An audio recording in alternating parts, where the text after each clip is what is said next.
சந்திராசிரம நாளில் வழிபடப்படும் சந்திரேஸ்வரர். காஞ்சிபுரத்தில் அமைந்துள்ள நவக்கிரக தலங்களில் சந்திரனுக்கான தலமாக விளங்குகிறது காமாட்சி அம்மன் உடனாகிய சந்திரேஸ்வரர் ஆலயம். சந்திரேசமன் அறியப்படும் இத்தலம் காஞ்சிபுராணத்தில் சோமேஸ்வரம் என்று குறிப்பிடப்பட்டுள்ளது. சந்திரனுக்கு சோமன் என்ற பெயருண்டு. எனவே இத்தல சிவபெருமான் சோமசுந்தரன் என்றும் அழைக்கப்படுகிறார். சர்வ தீர்த்தத்தின் தென்கரையில் இத்தலம் அமைந்துள்ளது. நகரங்களில் சிறந்தது காஞ்சி மாநகரம் என்று மகாகவி காளிதாசர் போற்றுகிறார். பெரிய காஞ்சிபுரம் பகுதியில் சர்வ தீர்த்த கரையின் தெற்கில் வெண் தாமரை மலர்கள் நிறைந்த குளத்தை சந்திரன் உருவாக்கினான். பின்னர் அந்த கரையில் சிவலிங்கம் ஒன்றை பிரதிஷ்டை செய்து அனுதினமும் வெண்தாமரையும் குளத்து நீரும் கொண்டு அர்ச்சனை செய்து அபிஷேகம் செய்து பூஜித்து வந்தான். அதன் காரணமாக நவக்கிரகங்களுள் ஒன்றாக மாறும் பெயர் பெற்றான் என்று காஞ்சிபுராணத்தில் மாத சிவஞான முனிவர் அருளியுள்ளார். புண்ணியம் நிறைந்த வெண்தாமரை குளம் அருகில் தற்காலத்தில் வெள்ளைக்குளம் என்று அழைக்கப்படுவதுமான பகுதியில் சந்திரேஸ்வரர் திருக்கோவில் அமைந்துள்ளது. இத்தலத்தில் சிவபெருமானை வெண்தாமரை கொண்டு வழிபட்ட சந்திரனுக்கும் தனி சன்னதி இருக்கிறது.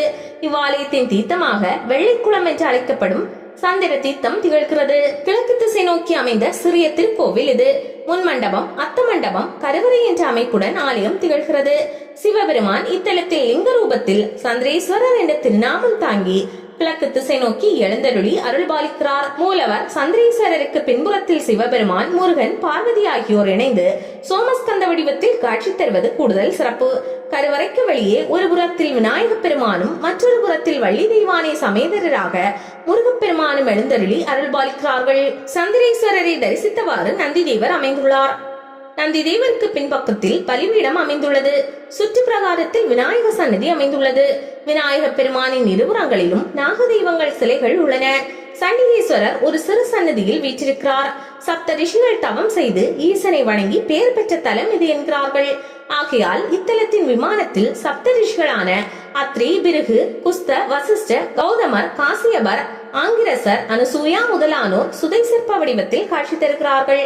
இது வேறெங்கும் காண இயலாத அரிதான அமைப்பாகும். இவ்வாலயத்தில் எழுந்தருளியுள்ள ஈசனை சந்திரன் வழிபட்ட காரணத்தால் 12 ராசிகாரர்களும் சந்திராசிரம தினத்தன்று வழிபட்டால் தங்களுடைய அனைத்து சங்கடங்களும் நீங்க பெற்று நன்னிலை பெறுவார்கள் என்பது ஐதீகம். பௌர்ணமி தினத்தன்று இத்தலத்திற்கு வந்த ஈசனையும் சந்திரனையும் வழிபடுவது சிறப்பாகும். மேலும் சந்திரனுக்குரிய நட்சத்திரங்களான ரோஹிணி, அஸ்தம், திருவோணம் ஆகிய தினங்களிலும் வழிபடுவது சிறப்பு. மாத பிரதோஷங்கள், மகா சிவராத்திரி முதலான உற்சவங்கள் இத்தலத்தில் நடைபெறுகின்றன.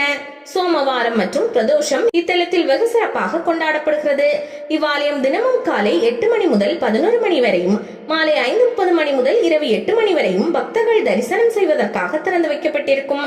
அமைவிடம் பெரிய காஞ்சிபுரம் பேருந்து நிலையத்திலிருந்து சுமார் 2 கிலோமீட்டர் தொலைவில் பிள்ளையார்பாளையம் உள்ளது.